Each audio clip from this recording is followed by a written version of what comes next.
Hello, my friend, and welcome to the Sales Podcast. I'm Wes Schaefer, the Sales Whisperer, your host. Hang on to your hat today.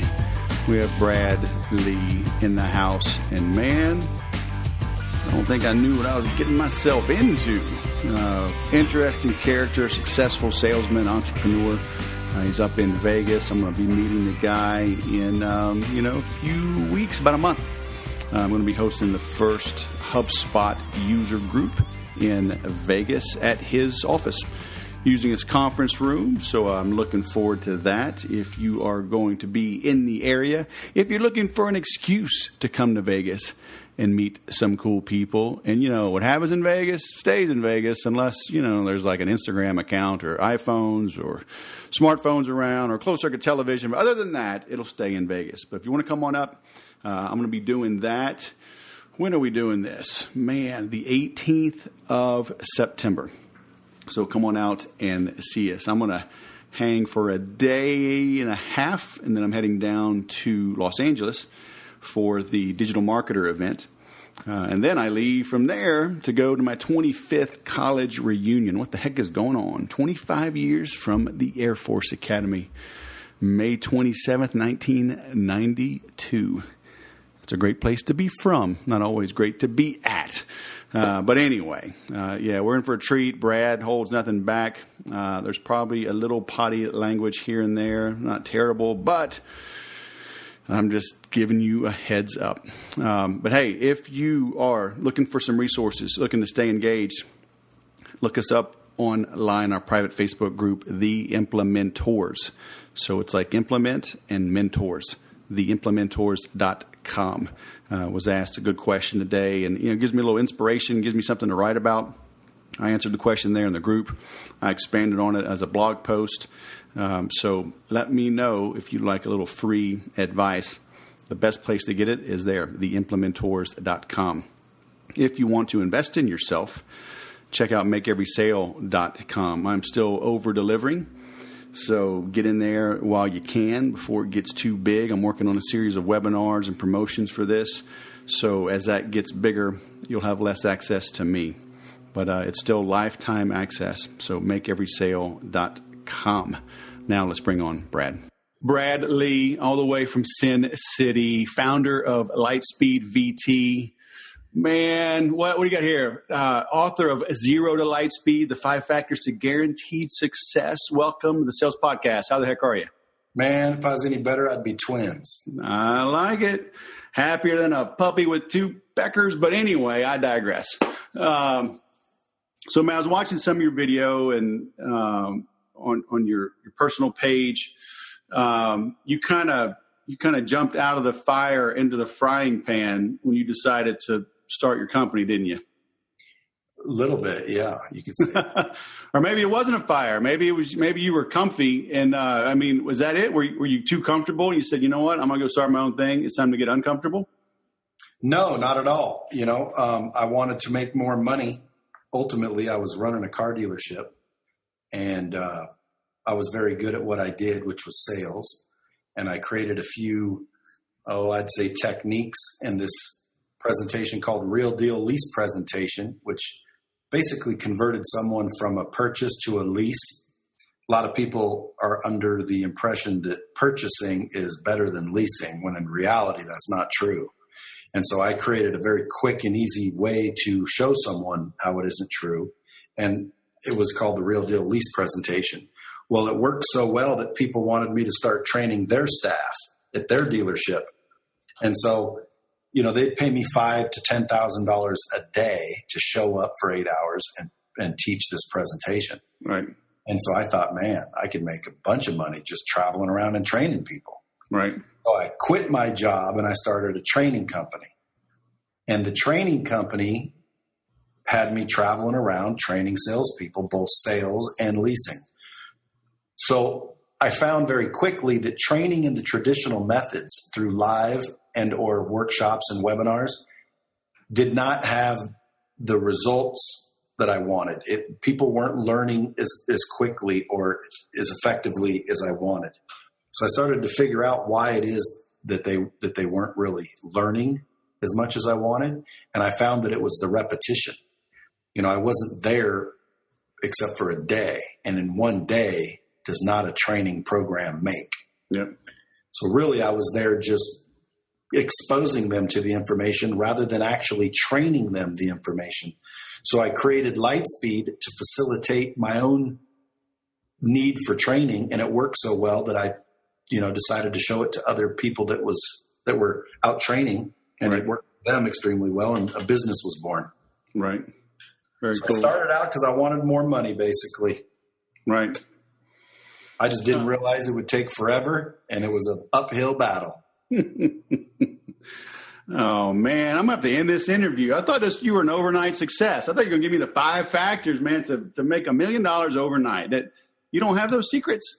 I do have them now, looking back over 17 years, knowing what I did right, knowing what I did wrong. I put together 5 factors to guaranteed success. And then I put those out there, and again, they're guaranteed. Right. So why is it that the 1-day, 2-day boot camp workshops are still so prevalent? Because I'm like you, I'll go out and see them if that's the only thing I can get out of them after putting up a big fight, and I think I might still be able to make a difference. I'm always talking about repetition, online learning, continuation. Maybe come out for a day, then continue for 90 days. But the 1-dayers are still out there. Why is that? Mainly because there's no alternative yet. I mean, online learning is just coming of age. Even though I've been doing it 17 years, they say that it'll grow by 300% over the next 5 years. More and more people are turning to online learning, resources, things of that nature. The training companies are starting to realize that it's more scalable, it's more effective. So therefore, you'll see more and more of it as we grow and as the industry grows. And believe it or not, you actually see a sharp decline in live training. I mean, you ask a lot of the speakers and trainers that are out in the world, it's, they have less and less seats getting filled. Right. So is there a secret for online learning, though? Because I know a lot of people will sign up for stuff, and it's like pulling teeth to get them to tune in, to get them to continue through the modules, to get them to show up for the weekly live interactive sessions. So it's almost like they think, well, I'm a member, so I'm better because. Like, no, you're better because you go through the motions, go through the training, repetition. So how do you overcome that? Well, in some cases, I don't. It's like, as long as you pay your bill, I don't care if you show up or not. Yep. But when I'm really trying to help somebody, it's part of the curriculum. You have to make sure people understand that, if you don't do the exercises, you're not losing the weight. Right. Having a gym membership doesn't get you buff. The work does. The gym itself is how you do it. So you have to show up, put in the work at the gym to use the right equipment to get where you're going. So online training or live training works very similar. I mean, I've spent years training people live, and, in some cases I thought it was the best trained class I ever put on, only to find out that they walked outside and did the exact opposite that I just got done telling them, not to do. And It's because they weren't really listening. They were texting people. There was no repetition, even if they were listening. Not to mention the trainer leaves, and then somebody that's partially trained starts to talk to the new people, and now your partial training turns into even more diluted training, and pretty soon it's just altered altogether. Right. But I think your question was, what do I do about it when people aren't training? Well, the only thing you can do is obviously, do the best you can. And the best we can do at our company is help training organizations create engaging, effective training. See, I think the reason people don't train as often as we'd want them to is because it doesn't work. And the reason it doesn't work is not the training, it's the application of the training. So, like, for example, if you had some sort of disease, like let's say you had herpes, and you go to the doctor, and the doctor gives you the right medicine for herpes, but you put it behind your ear. And then someone says, oh, that medicine doesn't work. Well, pretty soon you're going to quit. Well, if you would have applied it correctly, it would have done the job. So it's either the wrong medicine applied incorrectly, or I'm sorry, there's a couple options. It's either the wrong medicine or it's the wrong application of the medicine. Right. Or some combination therein. Yep. So what are you seeing? You on your video, you're talking about it took you 17 years to get here, and now you could probably do it in 17 months. I mean, what's the number one thing you would do differently if you had to start over again? Well, I mean, hindsight's 20/20. So, I mean, there's several things that I would do different. I would have not trusted the people I trusted. I would have dreamt a little bigger. I would have worked a little harder and a little smarter. And the reason I say 17 months as opposed to 17 years is because, there were things I had to learn the hard way in order to get the job done. Fortunately, I had persistence and I didn't give up.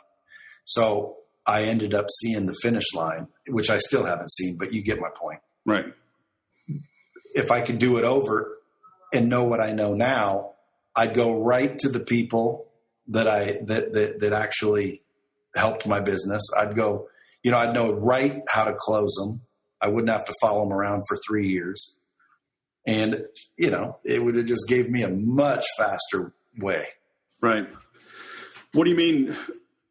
So did you place your trust in the wrong people and it took you longer to get the right people on board? Absolutely. I didn't value culture. I didn't value the things that I thought were, corporate cliche, like a mission and a vision and a, overall culture. Like, I think culture is extremely important. It took me 10 to 15 years to get culture right. Right. I didn't believe in culture. I thought, culture is just what corporate people say to justify to the shareholders, what they're doing. But in reality, I learned the hard way that culture is very important. But I trusted the wrong people. I brought on a couple of friends that, were buddies of mine, but they didn't really have the skill set necessary. And rather than identifying it and eliminating it quickly, it went on for 8 years. Mm. So again, that's another reason I would build faster. I mean, I can go back and realize in a week what I allowed to take place for years. Right. I had one, C-level executive that I gave a piece of the company to, that little did I know he wanted to take over the company. So right.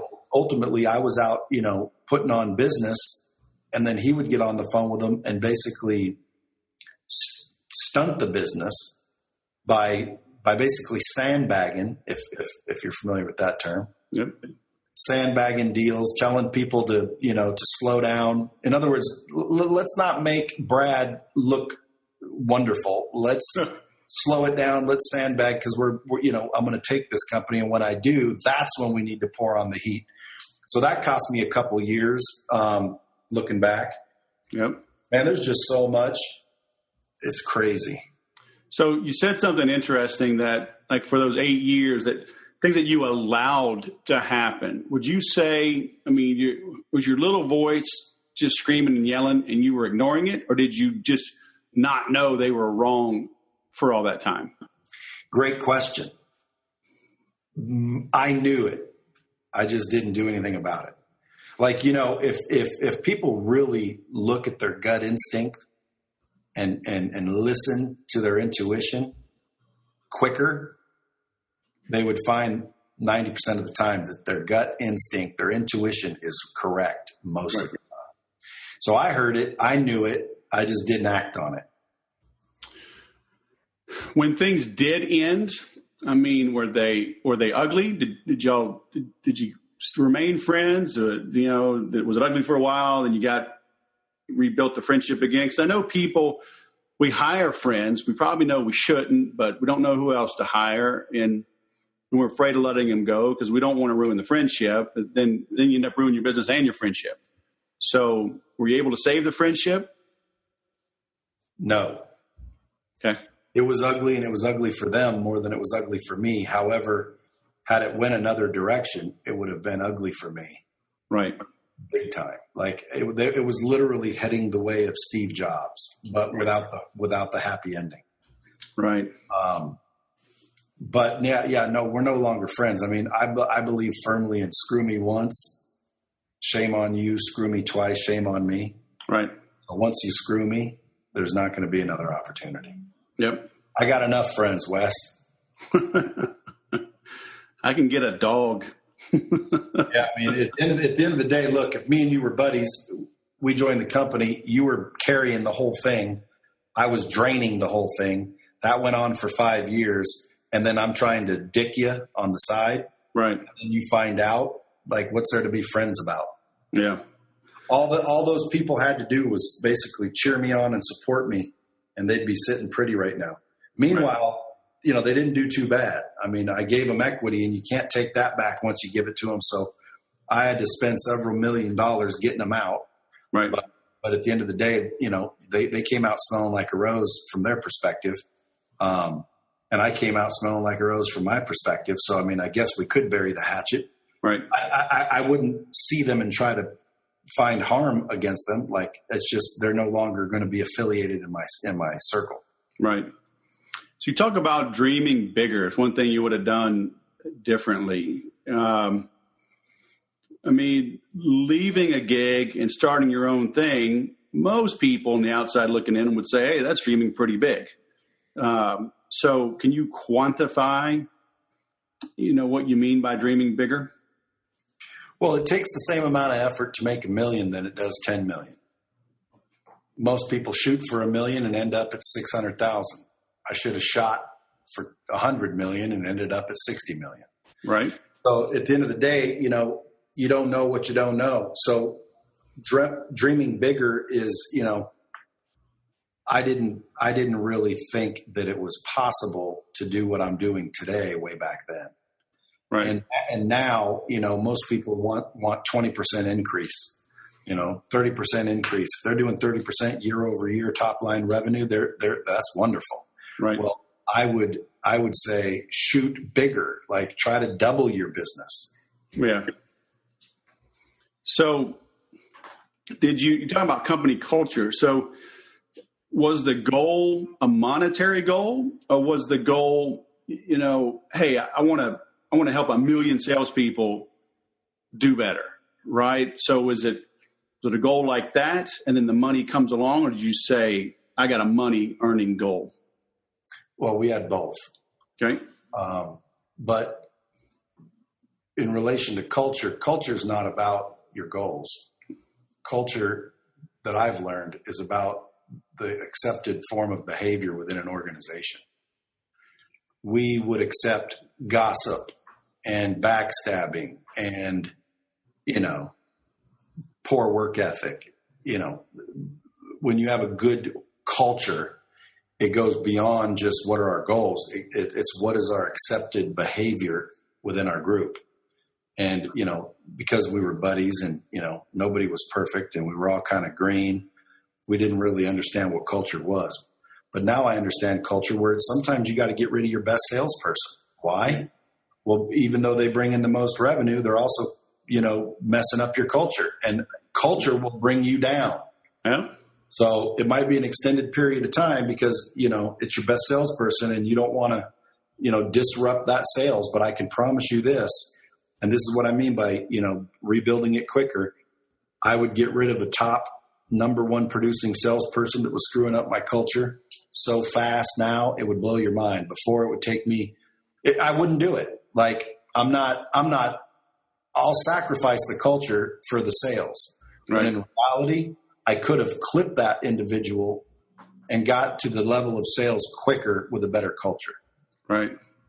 You attract A players by having A players. Yeah. Well, it's just like sports, right? I mean, you see sports teams put up with the idiots, and it eventually drags them down. I mean, they keep them on no matter what. Like, that dude's irreplaceable, and they let them drag them down. And, you know, hire slow, fire fast. Yep. So what do you look for now in this A player? There's a book I read from, let me see if it's sitting around here. There's a book I read that I think it's called Who. You ever read Who? No. It teaches you a scorecard, and the scorecard based on the job position allows you to create a scorecard. So when you interview against it, you can hire better. Right. So depending on the position, will determine what scorecard we use. Right. So you really build the position, excuse me, you build the position backwards, depending on, what position you're filling. As far from a cultural perspective, I've got a series of questions that I ask. One of them is, are you lucky? If someone doesn't think they're lucky, I don't hire them. Well, is that a bad question to ask in Vegas? I don't know. I know that if someone feels unlucky or doesn't consider themselves lucky, they don't. I don't want to deal with them. Right. Are you lucky? My dad says I'm the luckiest man in 8 states. Yeah, I'm lucky. If someone asks me that, yeah, I'm extremely lucky. I think it just shows a little bit of mindset. But yeah, I could go over that scorecard with you, but I would really be reciting someone else's book. If you don't have the book, it's called Who, and I can take a look for it and ship it off to you. But it's an amazing book, and it really gives you a lot of insight as to how to hire better people, how to attract better people, and it gives you a lot of the questions that you would ask, right, as well as shows you how to build your scorecard so you can hire against it. Depends on what you're hiring for. Sales, I'm going to hire different than I would a receptionist, that I would different than a editor, right, et cetera. Is this podcast basically sales related, right, or entrepreneurial? Yeah, I've urged all of my clients, over a decade, have some assessments, take the guesswork out. You're probably not as good at hiring as you think you are. Stop shooting from the hip in every part of your business, right? But including your sales. But I'll see people all the time. It's like, oh, that's a $50 assessment. That's a $500 assessment. I'm like, how much is it going to cost you to hire the wrong person?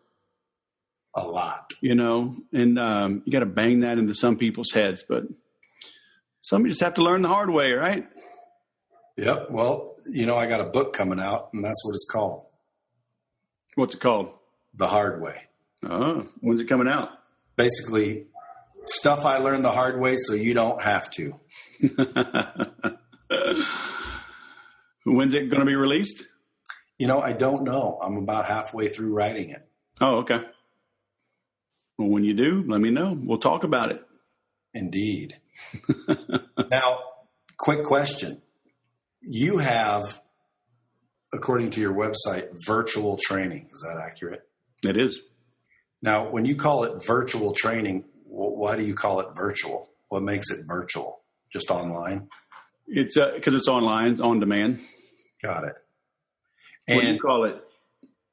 Well, it depends. I call ours virtual training, but I started 17 years ago, and most people are just now starting to call it that. I'm always curious as to why they call it that. Right. I guess it is actual training. And you can touch your computer, so it's really not that virtual. But they can't touch me. So right. Well, I can tell you this. If you have, a client that uses your system correctly, they're going to get more value out of your virtual training system than they will you sitting there live for a day. Sure. The ideal is a blend. So they get Wes coming out there, firing everybody up, shaking hands, building relationships, answering questions, role playing. And then when you leave, the virtual version of you sticks around and goes over the repetition necessary, goes over any practice, role play, testing, accountability, et cetera, et cetera. Right. Yeah, it makes it real, right? Seeing the person.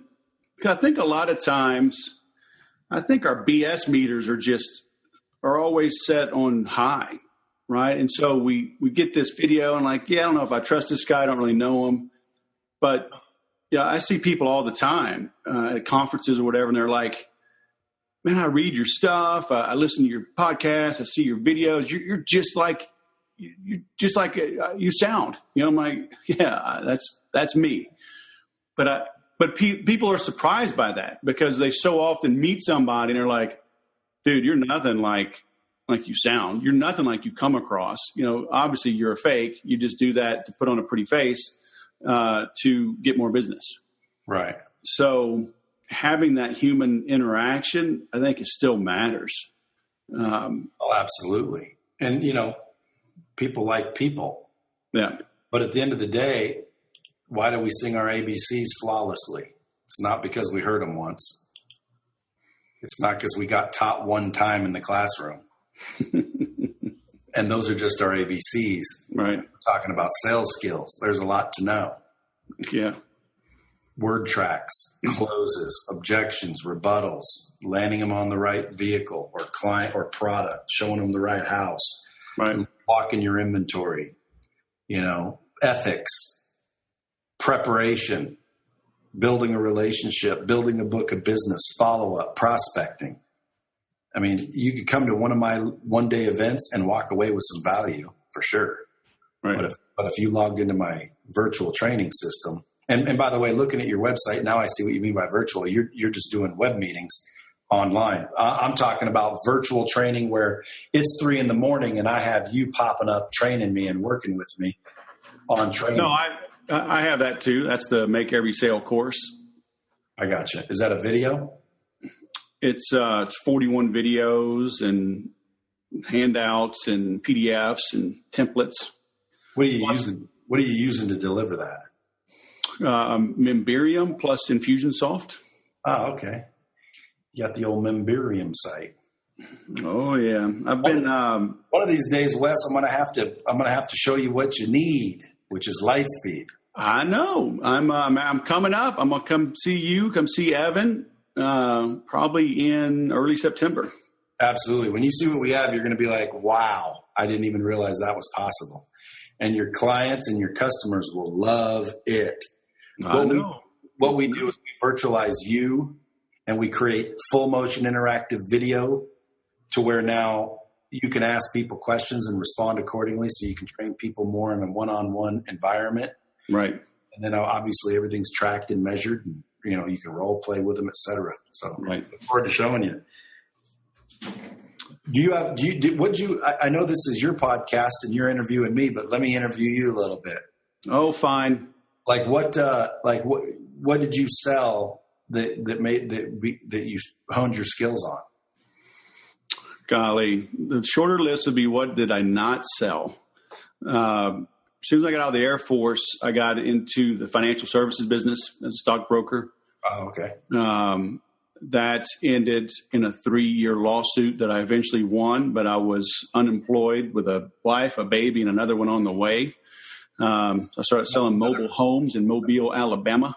Another baby on the way or another wife on the way? Another baby on the same wife, 22 years, 7 kids now. Wow, you got me beat by one. And a whole lot of whiskey, but I digress. So mobile homes, my first year, I killed it. 1998, 99, made $100,000. I was 28, 29 years old. That company. Did you develop word tracks and programs for that industry?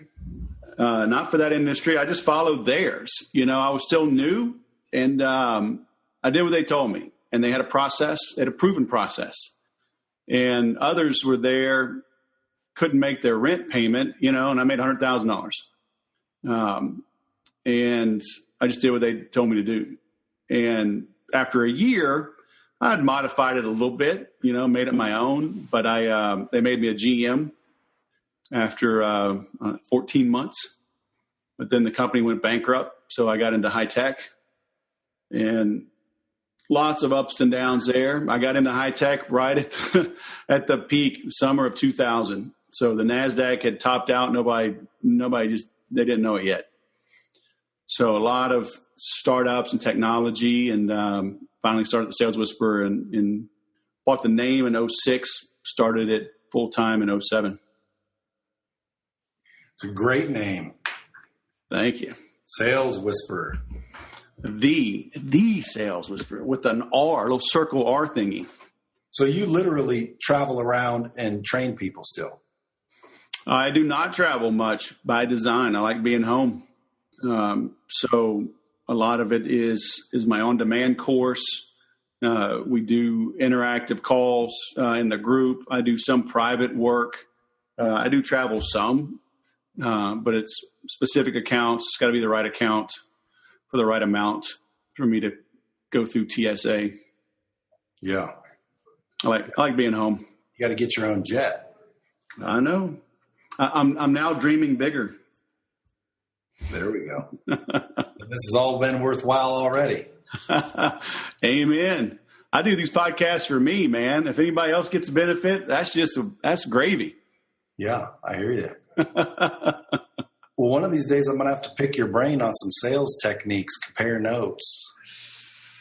Happy to do it. Like I said, I'll coordinate with Evan, and I'm coming out, man. I'll come see you. That's going to be great. So final question, man. You ready for it? Sure. What I ask my guests are, imagine our listeners they're driving, they're commuting, they're on a plane, right? They're jogging. They can't take action right now. What should they do, though? As soon as they get to their desk, what should they do that'll make an impact today, this week, for the rest of their lives? What should they do to grow their sales, to get them on the right trajectory, to grow their business? Well, the first thing they should do is develop their skills repeatedly and often. Read books, take courses, study the courses, actually utilize them. I mean, would you go to a church where the pastor read the Bible once? Nope. Yeah, I mean, or at least you wouldn't listen to them much. At the end of the day, I mean, people have to understand one thing. You get out what you put in. So when I used to train salespeople, listen, I give you the information, but if you don't apply it, there's a problem. And if you don't apply it, it's because you don't know how or you don't want to. So yep. I would, as soon as I got home, and as a matter of fact, you can do this while you're listening.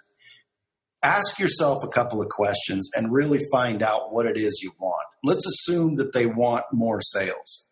Well, look, sales, thankfully, is a numbers game. The more you talk to, the more hands you shake, the more money you make. If I want to double my sales, I need to double my prospecting. I need to double my, presentations. How do you do that? You knock on more doors. You make double the phone calls. You double what you're doing. And anyone can do that right now. After you double, doing nothing different, you're going to get more sales. That is a fact. You can write that down, and it's a guarantee. Double your numbers, you'll double your sales more than likely. And if you don't, that's why I say you need to first prepare yourself, develop your skills, because let's take just a general numbers game philosophy and say if you talk to 100 more customers and you're averaging a 20% closing ratio, you're going to sell 20 more deals. Yeah, you're going to work more hours, but guess what? You want more, do more. Okay? But now take a guy or a girl that stops and reads a book or practices or gets prepared to do the presentation. They're more prepared to answer the responses and the objections and whatnot. Their rebuttals are more natural and thought through. Their listening skills have improved. I can ask you questions and based on your answers, determine how to build value for my product. Most salespeople, they don't even ask questions. They think their job is to explain things, when in reality, a salesman's job is to listen. So by developing your skills, and now you talk to another 100 people, you might actually close 30%, which gives you the option now to talk to less people, work less and get more. Or you have the option to, go full out on both counts where, yeah, I'm still going to talk to 100 people, but now I'm going to close 30 of them as opposed to 20 of them. Not only that, I'm going to learn how to follow up and prospect because, believe it or not, most people aren't following up. And if they are, they're not following up correctly. Yep. So they're missing deals left and right. I mean, you've got the ability to open a book. There's people out there that have the courses. I'm sure your courses are fantastic. You've proven it. People don't apply it. They don't apply it because they don't learn it. So that was a long way of saying, listen, you want more money, get more deals. You want more deals, talk to more people. But before any of that, I would slow down and make yourself better. And I don't really care how good you are, you can get better. Yep. You heard the old saying, you heard the old story of sharpening the axe, right? The little axe competition. Oh, yeah. Yeah, so they're chopping down the tree, and the guy says, man, you took all those breaks and you still beat me. And he said, what were you doing when you were taking those breaks? He said, I wasn't taking a break. I was sharpening my axe. Yeah. That's learning. That's reading. That's taking a course. That's improving yourself. Now, if you take bad courses, you know, it might not help much, but you can't blame taking a course on you can't blame taking a bad course on courseware altogether. Like someone could take your course and see a huge increase in sales, take someone else's course and see no increase in sales. And so that person that got no increase would be like, I'm done training. Right. Well, it wasn't the training. It was the person training you. Yeah. So when I took over, you know, businesses and increased their sales by 2-3 times, I didn't apply any magic. I didn't come in there with something they didn't already know. I held them accountable to do it. Yeah. You have to hold yourself accountable, improve yourself, and work harder. Yeah. I mean, isn't that the bottom line? It is. Someone says, what's the secret? Bro, there's no secret, man. Like, if I went and sold motorhomes, I would have gave you a run for your money. Why? Because I would have followed their steps and then improved it on my own by basically listening to the customer. There's listening techniques that will allow someone to get more information and use that information to build value that they wouldn't have had. I'll give you a quick story. So I used to, when I trained a salesperson, I'd go in and first thing I'd do is I'd say, hey, how you guys doing? My name's Brad Lea. I'm here to talk to you a little bit about sales. I know you guys already have experience, but as an experiment, I have a few questions. Who's the best salesman in the room? And sure enough, they'd always argue. A couple of them would always argue over who's best, which is funny because the rest of them all agreed that they were the best. So that's step one, man. You know, change your mindset. You should be the best, period. Everyone should have been arguing. So then I'd bring them up to the front of the room and I would pull up a chair and I would say, sell me the chair. And people would start selling me the chair, or at least not literally, but they thought they were. So they would say, oh, this chair is constructed with an unbelievably strong, durable material. It's going to last forever. It's the most comfortable chair you've ever sat in. It's so unbelievable. It's ridiculous. And then I would say, thank you. Now, the chair, turns out, is a court-ordered replacement for my ex-wife who cheated on me. Not literally for all you listeners. This was the exercise. And I had to replace the chair in the divorce papers. So you just told me how durable and long-lasting and comfortable it was. Do I want a durable, long-lasting chair for my ex-wife who cheated on me? Absolutely not. Had the salesperson asked me some questions and listened to the answers prior to starting, they would have found out that I am getting a chair because I was ordered by the court to replace it for my wife. And that same chair could have been a pile of crap, very uncomfortable, and it won't last longer than a couple of months. That person just made a sale. Mm-hmm. Because that's what I was looking for. But they asked no questions. Right. So anyway, I mean, I reminisce about the old training days, and, you know, those were the type of things that really drove home the point. So when I left, people started to realize, wow, selling isn't about just talking. It's about listening. It's about asking the right questions. Because ultimately, Wes, to me, in order to sell anything, you have to increase the value of your product higher than the value they have for their money.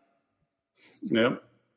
And in order to do that, I have to ask questions to see what you value. Right. And then I take those answers and present them in a way, or present my product in a way that puts those values in the best light possible. And then I close you. But my skill was also teaching people how to overcome objections. Like I can overcome any objection, and I can teach someone a technique that basically will allow them to increase their closing percentage, just because most salespeople don't understand that buyers are liars. Now that's a cliche. Come on now. Well, that's a cliche saying, but like I've been in the mall just recently. I was in Hublot or Hublot, depending on how you pronounce it, and I pointed at a watch and I said, "How much is that?" And they took it out of the case and they put it on my wrist, and they did everything a good salesman would do, and they were damn good. And I said, "Well, let me." I got to go get my wife. She's in the mall because I want her to help make the decision. And they said, okay, well, we'll be here till 7. And I walked off. Never come back. My wife wasn't even in the mall. Yep. I lied. If that were a good salesman, I might have bought the watch, but it was $85,000. And I'm like, as soon as he told me the price, I'm like, $85,000? Holy moly. Like I've got some expensive watches, but that one would probably take the cake. Yeah. But rather than being a true professional salesperson that realized buyers are liars, if he just would have realized my wife's not in the mall, I'm leaving for another reason. Mm-hmm. I just got lied to. Now my job really takes place. My job is to now sell, and selling is to get me to say yes when I was planning on saying no. Selling is not taking the order because I came in there to buy the watch. That's an order taker. I think a salesman's job starts when they hear no. So me leaving was the no. My wife wasn't even in the mall. I straight up lied. Have you ever done that? Would I be lying if I said no? And so again, even the best people on earth are liars when it comes to being a buyer. Now, not all of them. I mean, some of them will just point blank tell you, oh my Lord, I can't do that. But most of them will lie to you. So if salespeople understood real quick the basic premise that buyers are liars and understand what that means, it doesn't make them bad, and they learned how to find out what the real objection is, they're able to close it, because you can't close an objection unless you know what it is. So, I always get into this debate with salespeople and trainers, are great salespeople great at overcoming objections, or great at knowing what they are and addressing them, or even preventing them from ever coming up in the first place? Well, I would say the latter would be the best, but at the end of the day, you need to have a lot of questions answered in order for me to do that. You do. I mean, like in your scenario, the story I always tell people, kind of like the sell me the chair thing is, my example is always, if you walk into Wes's wonderful world of office furniture, and I come over like a happy little puppy and, hey, good to meet you. I'm Wes. How can I help you? 99 times out of 100, even if you got money burning a hole in your pocket, you're going to tell me I'm just looking. Mm-hmm. Right? So now I got to go sit in a corner, right? Or I got to work a lot harder because I just put myself 3 steps back. Versus if I just walk up and say, hey, welcome to Wes's wonderful world of office furniture. What brings you in today? Most people don't expect that question. And because you don't expect it, you're not prepared to answer it. And when you're not prepared to answer it, you tend to tell the truth. And that truth may be, my wife's getting her nails done next door. I'm just looking for, kill some time for a few minutes because it's freaking hot out there. Right? And I'm like, no sweat, dude. Got lazy boys in the back. Got free Coke, free water, coffee, and the game's on. Take a load off. Now I can go sell the next person. If you come in and say, it's my anniversary. I want to surprise my wife with a whole new, she's got a home office. I want to surprise her. Fantastic. Now I can start asking questions, because you weren't ready. You weren't ready to be asked a question in that way. And I tend to focus there because I hate the psychological going back and forth. Like, I can do it, but man, it just takes a lot of energy. Yeah, when people used to tell me they're just looking, I'd say their brother Ben was here yesterday. Their cousin's still looking, should be here in about 15 minutes. But listen, just looking is a defense mechanism. Yeah, exactly. In certain cases, depending on where you are, I suppose there could be someone just looking. But if they finished the sentence in a furniture store, in Wes's furniture store, if they finished the real sentence, it would sound more like this: I'm just looking for office furniture. Mm-hmm.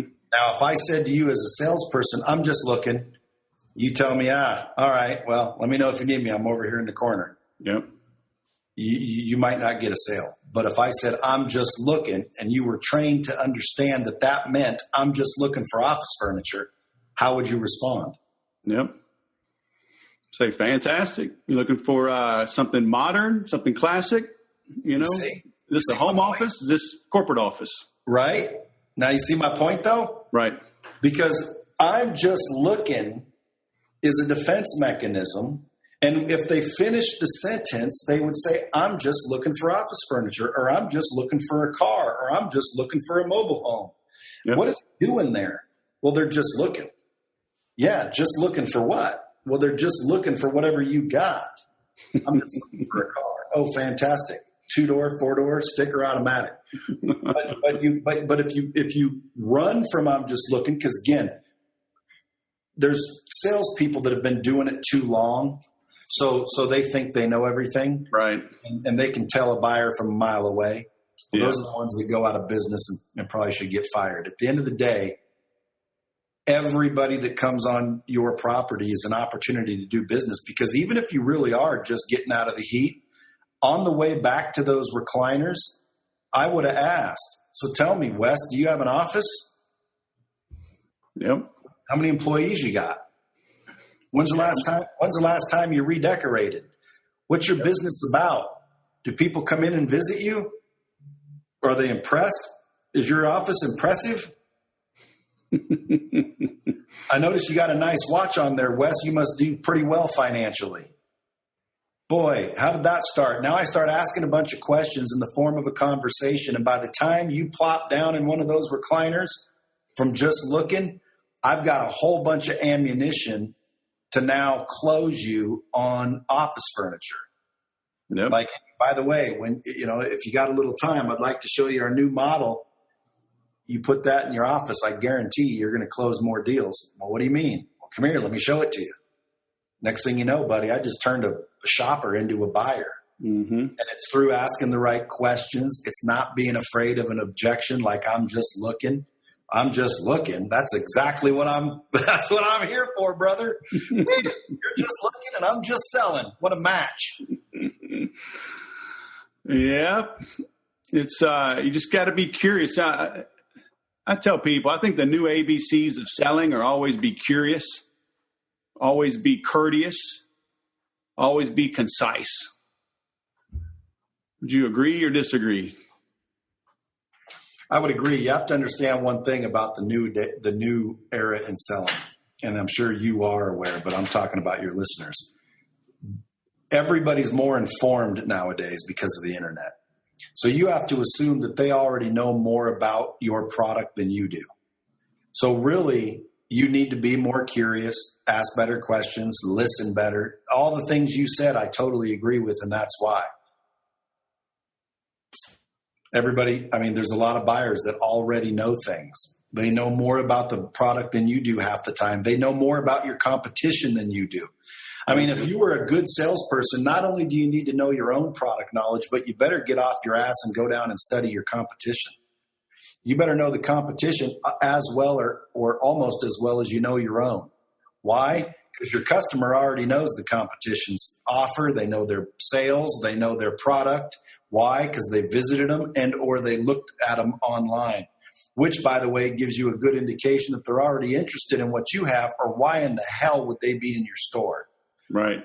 They're in your store because now they need to come in to actually touch it, feel it, negotiate, whatever. But you know what? They're still going to tell you they're just looking. They're not going to walk in and say, hey, I'm a lay down and I'm here to negotiate. And by the way, there's some of those that do. And guess what? That's not selling. That's order taking. Selling is taking someone that had no intention of buying anything and turning them into a buyer or accelerating their decision-making process. Because the reason people don't make decisions is because they don't have enough information. Whether it's your product or someone else's. If I came in and I got all the information from your product and now I'm leaving, you can bet your butt that I don't have enough information. Right. Or why would I be leaving? I'd either be telling you no thanks, which is a lie, or I don't have enough information. Guess where I'm heading? I'm heading to your competitor to get some more information. Well, what if you had the information and could save me a trip? Yep. Where are you heading, Wes? Oh, I kind of want to go down and check out, Brad's beauty bouquet of furniture. Oh, Brad's unbelievable place. Awesome people down there. Listen, I can tell you what they've got. Right now, they've got the cherry wood thing. The problem is the manufacturer that creates those is less this, da-da-da-da-da. I mean, again, just preparation, man. Yep. I know people, one of the top sources of traffic for me are my us versus them comparisons. And it's amazing how people that I compete with will send me a note and ask me to compare something else. And I'm like, you can do the same thing, buddy. And they won't do it. So I'm like, okay, I'm happy to get the traffic, get the fame, get the notoriety, get the leads, get the business. By just knowing my competition and documenting what it is, because I help people get that information. I make it easy for them to find their answers. Yep. And you get business. So here's another tip for your listeners that a lot of salespeople either don't understand or don't value. Sell yourself, because the only place you can find Wes is where Wes works. So if you don't sell yourself as part of the solution, as part of the overall sale, you're leaving out value, not to mention I can go get the same office furniture somewhere else. I can't get Wes anywhere else. Would that be true? That's true. And most people fail to establish value for themselves. And I would also recommend that they, figure out what makes them valuable to that customer. Right. And use that as part of your presentation. Right. Listen, Wes, here at Wes's Wonderful World of Office Furniture, I've been here, 17 years or 17 minutes. It doesn't matter. And, one of my philosophies is to make sure that you never forget a customer and you never let a customer forget you. What I'll do is I'll come out to your house on the weekends and double check, make sure you got enough, lemon pledge to keep this thing going. And I'll always keep my eye out on the competition to where the next time you need office furniture, you can call me and I can direct you to them or direct you here, depending on, what we have. I'm here to be your lifelong furniture guy, Wes, and there's got to be some value in that. Can we agree? So now I get you to pay $200 more for an office furniture. Well, you liked me better, and I've included me. Now, when you say, well, Brad's office store doesn't have or is $200 cheaper, my quick response is, well, Brad's office store doesn't have me. Now, you can't say that unless you've built value in your presentation. Yep. Man, this is gold. We're spitting gold, Wes. That's what I do. I bring on people that are full of gold so they have it extra to dispense to my listeners. Yeah, that's good stuff. People need to listen. Now they have the gold, but now they got to refine it. Now they got to melt it down. Now they got to chop it up into bars and bullion and jewelry and $85,000 watches. So then it's something they can trade with, right? It's not enough just to have it. You got to do something with it. Yep. It's like going to the gym, man. You got to lift those weights. They're not going to lift themselves. All right. Well, man, That's been awesome. Yeah, I appreciate you having me on. I will link to you, bradlea.com, and it's Lea, right? That's right. Just like tea. Some people say, is it Leah? And I say, I don't know. Do you drink Tia? And then also LightSpeed VT. Yeah, LightSpeed VT. That's my company's website. If anybody's interested in creating a training platform with their own content, that's why they call me. We don't sell content.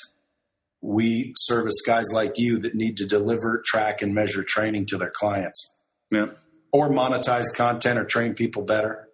That would be LightSpeed VT. If you want to follow me on social media, I'm putting out tips and quotes and memes and nuggets all day. And you would find me on any of the social media by looking up The Real Brad Lea, Lea. Bam. The Real Brad Lea. Real. Right. I like to keep it real. I don't sugarcoat anything.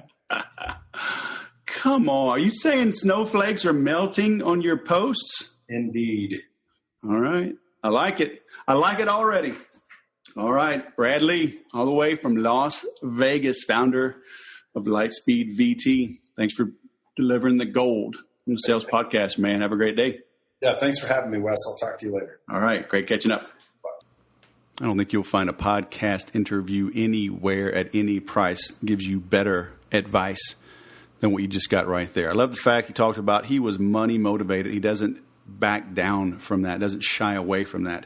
You know, when I got out of the Air Force, I got out because I was money motivated. I wanted to be paid according to my production, according to my worth, not just my time in grade. So it's okay to be money motivated, right? And remember, it is not money that is the root of all evil. It's the love of money that is the root of all evil. Money is just a convenient medium of exchange. So do not feel bad if you are money motivated, okay? What you do with the money, that is another story. But hey, I love how he talks about, you know, he jumped in to doing what he wanted to do. I love the fact he doesn't shy away from people need repetition. People all the time are saying, you know, hey, can you come train my people, right? Like, can I just make them better in a day or in an afternoon in a 2-day session? And yes, I can make them a little bit better. But do you want them to be a little bit better for a little bit of time or a lot better for a long time?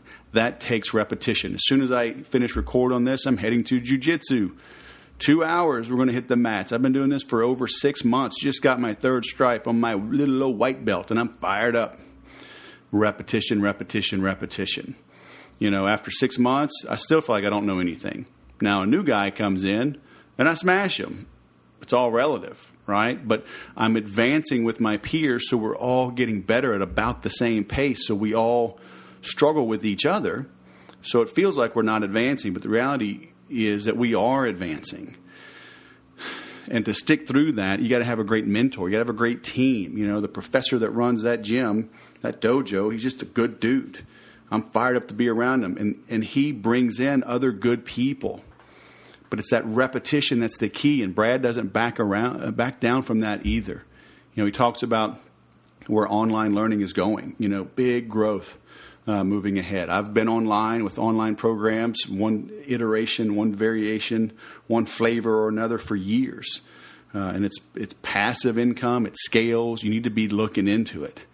Okay, I loved how he talked about he would have dreamed bigger, worked harder, worked smarter. Not trusted the same people. Man, I know. I'm just talking to my son. Right now, I'm talking to my son before I hit record on this. He's looking at ways to grow. He's going to be a sophomore in college. He's been bussing tables. He's about to get promoted to a server, but he's been buying Jeeps, cleaning them up, selling them. He's made some money this summer. He's like, how else can I grow? How can I make more money? How can I be on my own? Right? And seeing how he has a little bit of money now, and he's like, maybe I can give a guy some money. He can invest for me in property. I was like, no way. Invest in yourself. We're actually buying a course from one of my past guests, the Land Geek. They were on way back, like January of this year, January 2017. I got to look them up. I think it's 236, right around there. But Mark and Scott, good dudes. And I'm like, Matthew, buy that course, learn how to invest in land. I'll go through it with you. Then you do your own deals. invest in yourself, invest in your own training. That is the key. And Brad, he drove that point home. He trusted people. Like they say, trust but verify. Invest in yourself. It takes as much money to make 10 million as it does $1 million. And I learned that doing my own deals as well. Go after the bigger deals. Are you lucky? Why do you sing your ABCs flawlessly? I've actually used that already in a training, working with people that are either leery about training or they're worried about public speaking. And it's a great way to break the ice to get people seeing the bigger picture. So go back, listen to this again. I always say that. I mean it. Repetition is the key to learning. You got to do it. That's why I have the Make Every Sale course. We are on a live interactive call at least twice a month, usually 4 times a month. I was traveling and on vacation this last couple of weeks, so I missed. But actually, I had a guest host one week, and the students hosted themselves last week. And they actually got a lot out of it. So that's the kind of feedback and support you get. And like I said, it's lifetime access right now, and that will go away. So jump in now. You have a 60-day money-back guarantee if you don't like it. And if you don't like it, I don't know. You must be crazy. But hey, it's not for everybody. I get it.